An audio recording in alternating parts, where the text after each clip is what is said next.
Hey everybody, Caffeine Man here, and today is Tea Talk Part 3. In Part 3, I'm going to be going over herbal teas. Is there caffeine in herbal tea? What are the health benefits of herbal tea? Are they as good as regular tea? Find out all this and more coming right up.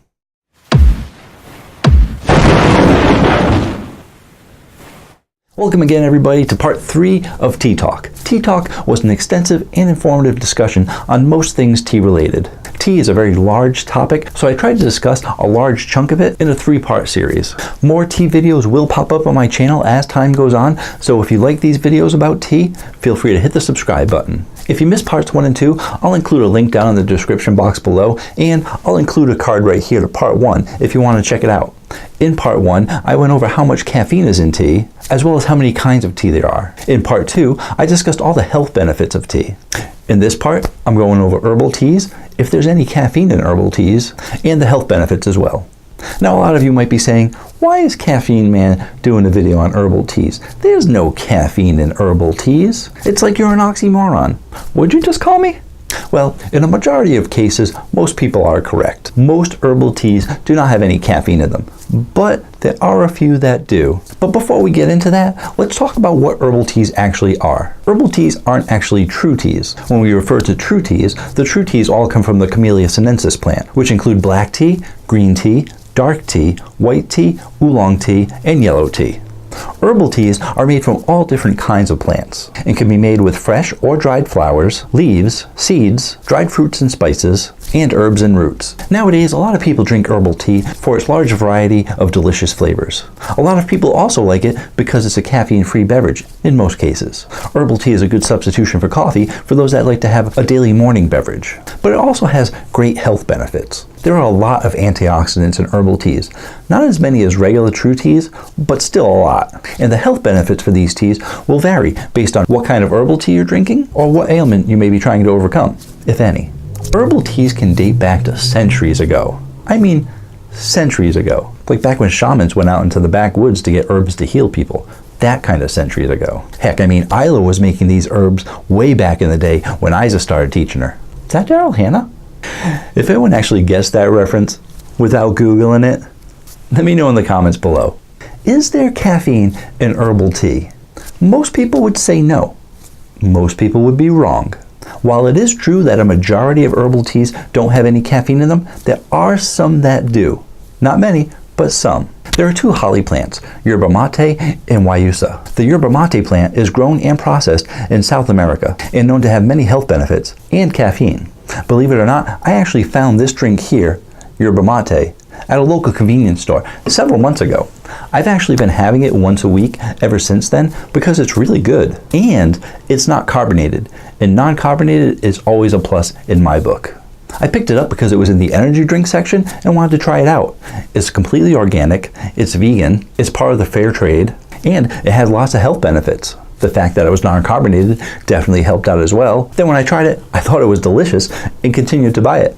It actually has 160 milligrams of caffeine in it, and it's a 15.5 ounce can, so you know it's competitive with the other energy drinks out there and a lot healthier. Guayusa is a somewhat rare plant and can be found in the Amazon rainforest. It's treasured for its unique balance of caffeine, antioxidants, vitamins, amino acids, and its energizing effect that is similar to coffee and yerba mate.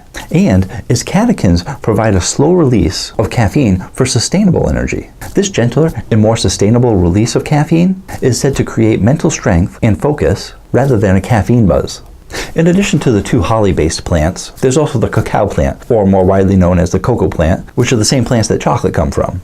It also contains a small amount of caffeine. So if you're going to be having an herbal tea with a cocoa base, it's going to have caffeine. There are also several herbal blends that include cocoa in its ingredients. This leads me into the topic of blends.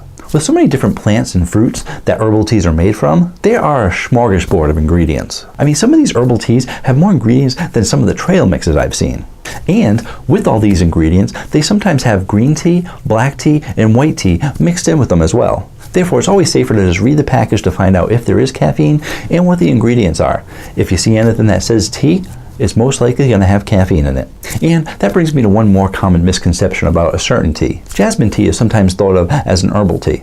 Not to the people that know tea, But to people that don't really know tea, they know that jasmine is a plant, so they think that it's an herbal tea. But jasmine teas are usually mixed with a green base, but it's also been part of a black base and a white base, and the jasmine is just added to those teas.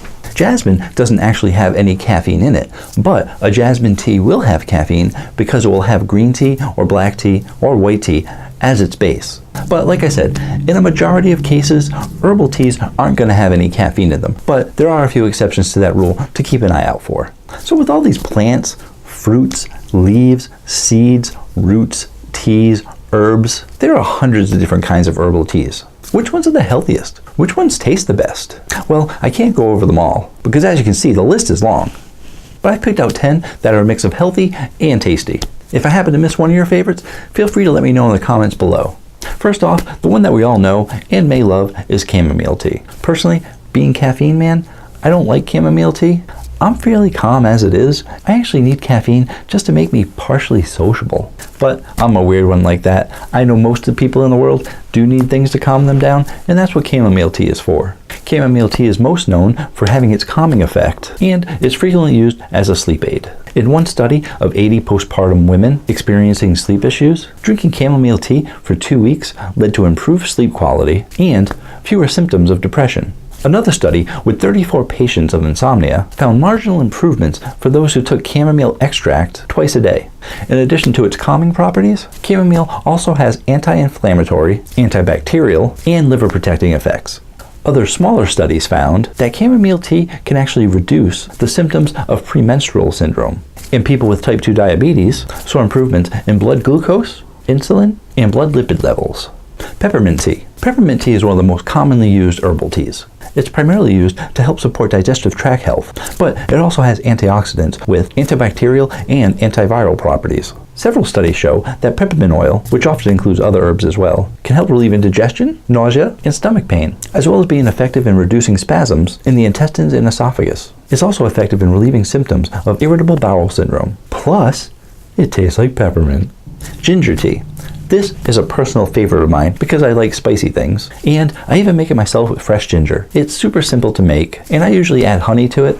Some people like to add lemon, but I'm not a fan of the acidity in lemon, so I stick to honey. Ginger tea helps fight inflammation and stimulates the immune system, but it's mostly well known for being an effective remedy against nausea. Studies consistently find that ginger is effective in fighting nausea, especially in early pregnancy. And it may even relieve nausea caused by cancer treatments and motion sickness. Evidence also suggests that ginger may help prevent stomach ulcers and relieve indigestion or constipation.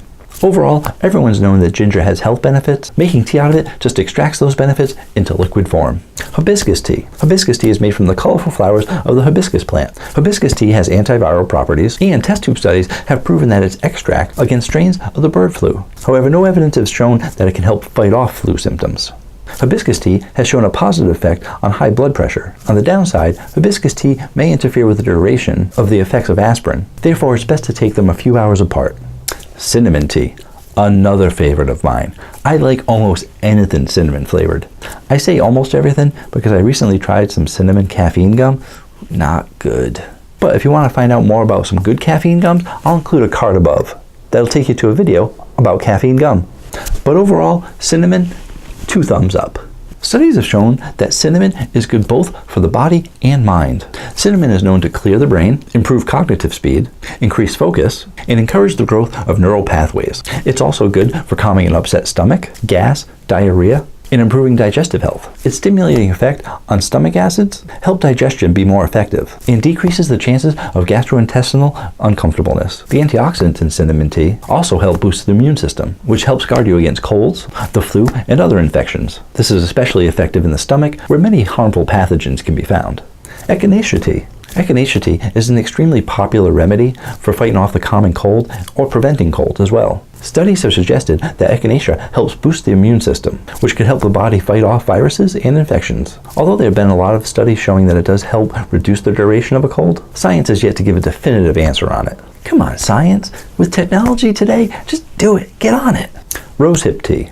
Rosehip tea is made from the fruit of the rose plant. It's high in vitamin C and other beneficial health properties. Several studies have looked into the ability of rosehip powder to reduce the inflammation of rheumatoid arthritis and osteoporosis. Many of these studies found it effective at reducing inflammation and its related symptoms, including pain. Rosehip may also be beneficial for weight management. One 12-week study of 32 overweight individuals found that taking rosehip extract resulted in decreased BMI and belly fat. Rosehip's anti-inflammatory and antioxidant benefits may also help fight skin aging. One preliminary study found that taking rosehip powder for 8 weeks reduced the depth of wrinkles around the eyes and improved the moisture and skin of the face. Sage tea. Sage tea is well known for its medicinal properties, and scientific research has begun to support several of its health benefits, especially for brain health. Hey science guys, work on that echinacea stuff. I heard it's good. A number of test tube, animal, and human studies have shown that sage is beneficial for cognitive function, as well as potentially effective against the plaques involved in Alzheimer's disease. A number of other studies found improvements in mood, mental function, and memory in healthy adults after they took one of several different types of sage extract. What about the unhealthy adults? Additionally, one small study found that sage tea improved blood lipid levels, while another study in rats found that sage tea protected against the development of colon cancer. Do people care about rats' colons? I am not showing a picture of that. Passion flower tea. The leaves, stems, and flowers of the passion flower plant are used to make passion flower tea. Passion flower tea is traditionally used to relieve anxiety and improve sleep. And studies have started to support these uses. One study found that drinking passion flower tea for 1 week significantly improved sleep quality scores. 2 other human studies found that passion flower tea helped reduce anxiety. Yet another study found that passion flower tea helped relieve the mental symptoms of opioid withdrawal, such as anxiety, irritability, and agitation, when taken in addition to clonidine, the medication usually used for opioid detoxification treatment. Last on my list, and I saved the best for last, or at least in terms of health benefits, is rooibos. Rooibos tea is a red tea, or more accurately, a red bush tea. Rooibos tea is grown in South Africa on the western coast, and it's a tea that's been gaining a lot of popularity over the years for its health benefits. They've been doing studies of its health benefits and have claimed potential health benefits to help protect against cancer, heart disease, and stroke. Some say that if these tests prove positive, it could become more popular than green tea. For everything that you need to know about green tea's health benefits, I'll include a card above. Rooibos teas are low in tannins. Tannins are natural compounds present in green and black tea and can sometimes interfere with the absorption of certain nutrients, such as iron. This is usually if you're having an excessive amount of tannins. Additionally, high tannin intake has been known to cause headaches in some people in a few random cases, and more studies are needed to prove that. Rooibos, with its low tannin count, removes those concerns when you're drinking tea, if you were concerned about that. If you watch part 2 of Tea Talk, you'll know how important and how powerful antioxidants are. Rooibos is jam-packed with antioxidants. Antioxidants may help protect cells against free radicals, and over the long term, their effects may reduce the risks of illnesses such as heart disease and cancer. Some of the antioxidants in rooibos tea are linked to a healthier heart by positively affecting blood pressure. It may also lower your bad cholesterol, your LDL, and raise your good cholesterol, your HDL. Healthy cholesterol levels give added protection against various heart conditions, including heart attacks and stroke, may reduce the risks of cancer. This is one that we hear most about in tea, and is still being widely debated, and many more research studies are being taken place to help prove this. All of it is based around the antioxidants in these drinks and the benefits of these antioxidants. Test tube studies note that the antioxidants in rooibos tea could help kill cancer cells and prevent tumor growth. However, no human studies have confirmed these effects yet. May help people with type 2 diabetes. Rooibos tea is the only known natural source of the antioxidant aspalathin, which in animal studies have suggested anti-diabetic effects. One study in mice with type 2 diabetes found that this antioxidant balanced blood sugar levels and reduced insulin resistance, which could prove promising to people with type 2 diabetes. Overall, the health claims around rooibos tea vary widely, and there are a lot more claims that have been unverified as well.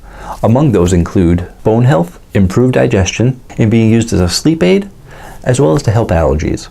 Of course, the lack of evidence doesn't necessarily mean these claims are false. just that they haven't been proven in studies yet. And there you have it, the 3-part series of Tea Talk. I hope you enjoyed every episode that I did, and there's going to be more Tea Talk in the future, so definitely feel free to subscribe if you want to stay informed on all things caffeine related. Thanks for joining me. Have a good day.